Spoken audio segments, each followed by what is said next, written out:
dans la commande lorsque nous dessinons.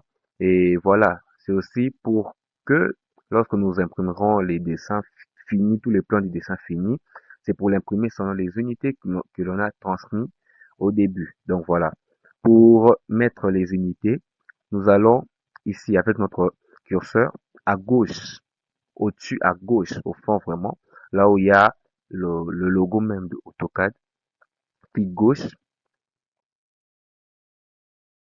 c'est clic gauche, donc voilà. Et je crois que moi c'est AutoCAD 2022, donc on descend sur utilitaire des dessins. Utilitaire des dessins, nous voyons les propriétés du dessin, les comparaisons des fichiers et tout et tout. Donc voilà, nous sommes dans unité. On a écrit même 0.0. Unité, clic gauche. Et à partir d'unité, voilà, vous voyez, nous avons la précision d'angle, la précision de longueur. La précision d'angle, c'est en fait le rang après la virgule. Combien de rangs après la virgule? Donc voilà, d'autres préfèrent peut-être un rang après la virgule, mais moi je préfère deux rangs après la virgule pour un peu plus de précision. Donc voilà, ça c'est pour la longueur, si on veut tracer, dessiner des lignes et tout. Et pour l'angle, ça notamment, combien de rangs après la virgule pour les angles. Tu peux aussi mettre deux rangs après la virgule selon que tu le voudras. Donc voilà. Donc moi je préfère ici mettre 0, juste 0 rang après la virgule. Donc l'angle doit vraiment être droit. Et nous avons l'échelle d'insertion. L'échelle d'insertion, l'unité de mise à l'échelle contenu inséré. Là aussi, vous voyez, ça ne changera rien avec ceux qui dessineront peut-être avec les millimètres, tu vois un peu. Les millimètres, il y a beaucoup de mesures ici. Donc nous avons les yards, les millipouces, les kilomètres, les mètres.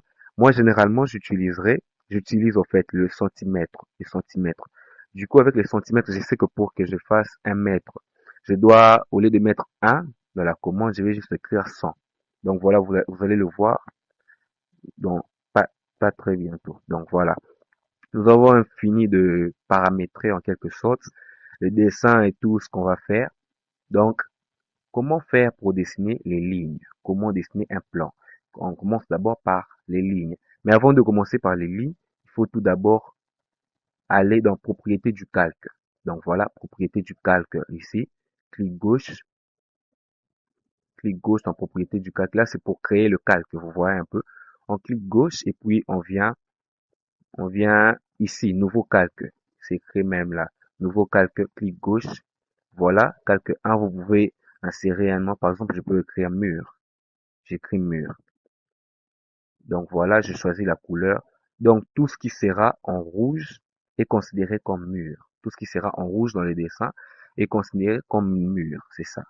Donc voilà, je peux aussi essayer de voir les lignes et tout, si ça sera des lignes continues ou des pointillés. Donc voilà, c'est un peu ça, mais ça c'est pas important. L'essentiel c'est d'écrire les lignes qu'on veut créer et puis juste la couleur. Donc voilà, c'est tout. Et puis je vais fermer la fenêtre. Donc voilà, je vais encore dans calque. Là où il y a une petite flèche ici, clic gauche.